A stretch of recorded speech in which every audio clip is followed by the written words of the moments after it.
As you know, we are talking about the role and design of instructional materials for language curriculum design. So for this reason, we need to understand the quality of materials that we are choosing for a particular language program. And when we talk about the quality, we need to ensure what sort of input we are offering to our learners.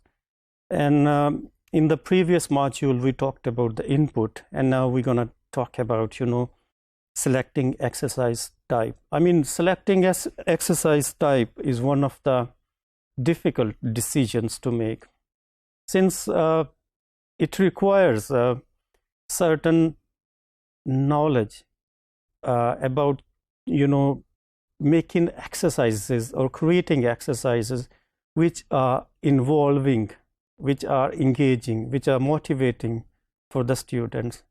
And you might, from personal point of view, you might have seen some textbooks, or you might have come across some textbooks during your own language learning periods, with containing some exercises which have a stuff, which is perhaps less motivating, and which just puts the learners at difficulty. So these are the issues as language curriculum planners we need to ensure.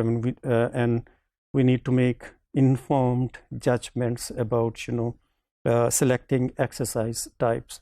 So for this reason, in this regard, we'll have one example of creating exercise types. And if you want to see some more examples, you could go and see Richard's book, Curriculum Development in Language Teaching, and these are given in the in the annex. Towards the end of this chapter. Well, top-down listening. If you want to create some exercises to teach top-down listening, so what type of exercises you need? So in this regard, you might choose some exercises, some extracts, which could involve students infer some information from the given text.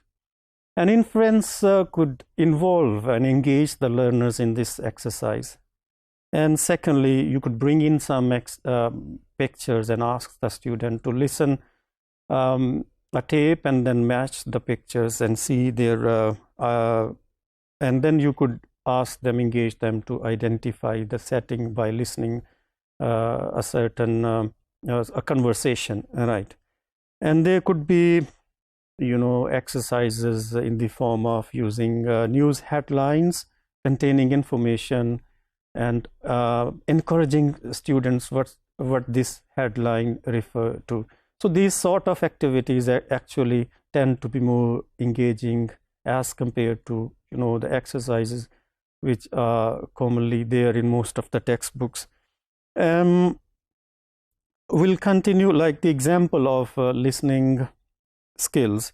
Listening involves two types of skills: interactional and transactional. So for interactional, we could bring in some exercises which could encourage students to make distinction between whether it's interactional or transactional, whether they are going to be invited for an event or they are going to bargain in a market, right?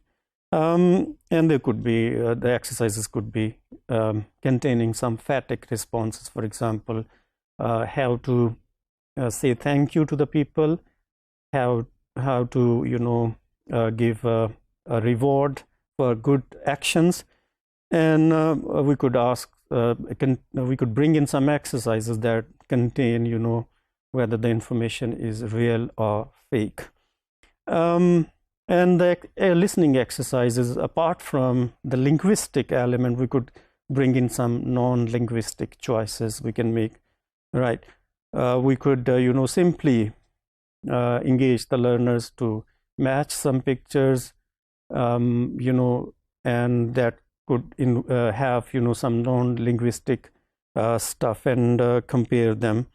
And then these types of exercises actually, according to Richard, encourage more learners to become involved and keep them engaged. So that's a brief model here. I mean, while making decisions about the nature of or the preparation of materials for syllabus or language program. So we have a range of choices. So this is a brief model presented here related to listening, and you could make decisions, similar decisions, while you think about, creating exercises for teaching grammar, reading, writing, or speaking.